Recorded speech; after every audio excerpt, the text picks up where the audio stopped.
kama Edina amekufa, ametoa sadaka, amenipa sadaka. Hata kama ilikuwa kubwa, ilikuwa ndogo, yeye anajua. Ametoa sadaka. Siku ya mwisho nimefika pale, mume wake ni shahidi.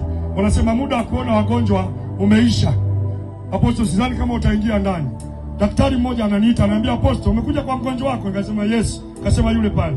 Nimefika na muombea, anageuza shingo pa. Anaangalia kushoto, nikuonyesha kama muda wangu umeisha. Unajua kuna maombi mengine anakataa eti.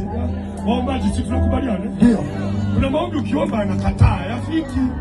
Nini? Kwa sababu muda umekuwa umeisha wa huyo mtu.